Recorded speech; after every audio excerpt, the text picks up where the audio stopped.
باب 13۔ جب وہ ہیکل سے باہر جا رہا تھا تو اس کے شاگردوں میں سے ایک نے اس سے کہا، اے استاد، دیکھیے کیسے کیسے پتھر اور کیسی کیسی عمارتیں ہیں۔ یسوع نے اس سے کہا، تو ان بڑی بڑی عمارتوں کو دیکھتا ہے؟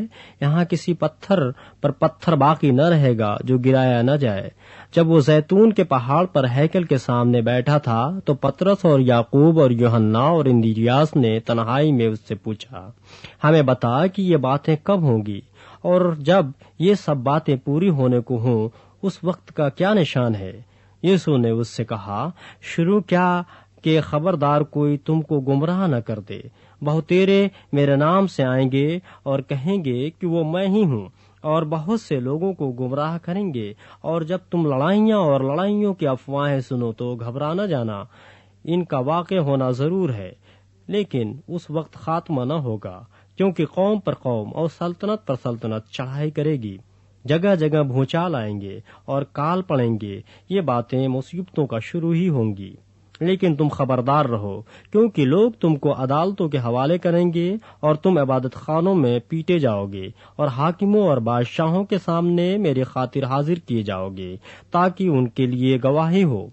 اور ضرور ہے کہ پہلے سب قوموں میں انجیل کی منادی کی جائے، لیکن جب تمہیں لے جا کر حوالہ کریں تو پہلے سے فکر نہ کرنا کہ ہم کیا کہیں، بلکہ جو کچھ اس گھڑی تمہیں بتایا جائے وہی کہنا، کیونکہ کہنے والے تم نہیں ہو بلکہ روح القدس ہے۔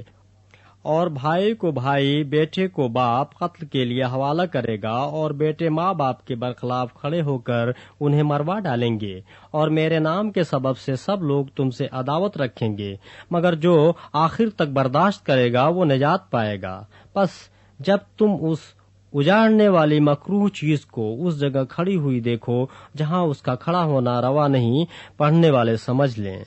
اس وقت جو یہودیہ میں ہوں وہ پہاڑ پر بھاگ جائیں، جو کوٹھے پر ہوں وہ اپنے گھر سے کچھ لینے کو نہ نیچے اتریں نہ اندر جائیں، اور جو کھیت میں ہوں وہ اپنا کپڑا لینے کو پیچھے نہ لوٹیں، مگر ان پر افسوس جو ان دنوں میں حاملہ ہوں اور جو دودھ پلاتی ہوں۔ اور دعا کرو کہ یہ جاڑوں میں نہ ہو، کیونکہ وہ دن ایسی مصیبتوں کے ہوں گے کہ خلقت کے شروع سے جیسے خدا نے خلق کیا نہ اب تک ہوئی ہے نہ کبھی ہوگی۔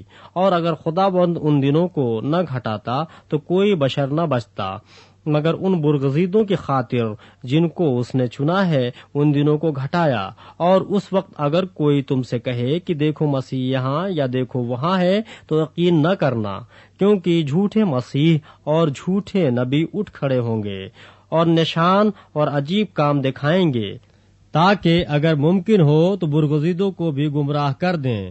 لیکن تم خبردار رہو، دیکھو میں نے تم سے سب کچھ پہلے ہی کہہ دیا ہے۔ مگر ان دنوں میں اس مصیبت کے بعد سورج تاریک ہو جائے گا اور چاند اپنی روشنی نہ دے گا، اور آسمان سے ستارے گرنے لگیں گے، اور جو قوتیں آسمان میں ہیں وہ ہلائی جائیں گی۔ اور اس وقت لوگ ابن آدم کو بڑی قدرت اور جلال کے ساتھ بادلوں میں آتے دیکھیں گے۔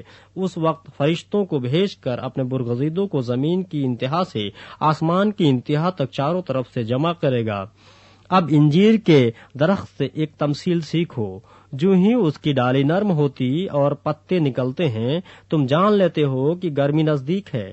اسی طرح جب تم ان باتوں کو ہوتے دیکھو تو جان لو کہ وہ نزدیک ہے، بلکہ دروازے پر ہے۔ میں تم سے سچ کہتا ہوں کہ جب تک یہ سب باتیں نہ ہو لیں یہ نسل ہرگز تمام نہ ہوگی۔ آسمان اور زمین ٹل جائیں گے لیکن میری باتیں نہ ٹلیں گی۔ لیکن اس دن یا اس گھڑی کی بابت کوئی نہیں جانتا، نہ آسمان کے فرشتے نہ بیٹا مگر باپ۔ خبردار جاگتے رہو اور دعا کرتے رہو، کیونکہ تم نہیں جانتے کہ وہ وقت کب آئے گا۔ یہ اس آدمی کا سا حال ہے جو پردیس گیا ہوا ہے، اور اس نے گھر سے رخصت ہوتے وقت اپنے نوکروں کو اختیار دیا، یعنی ہر ایک کو اس کا کام بتا دیا، اور دربان کو حکم دیا کہ جاگتا رہے۔ بس جاگتے رہو، کیونکہ تم نہیں جانتے کہ گھر کا مالک کب آئے گا، شام کو یا آدھی رات کو یا مرغ کے بانگ دیتے وقت یا صبح کو۔ ایسا نہ ہو کہ اچانک آ کر وہ تم کو سوتے پائے۔ اور جو میں تم سے کہتا ہوں وہی سب سے کہتا ہوں کہ جاگتے رہو۔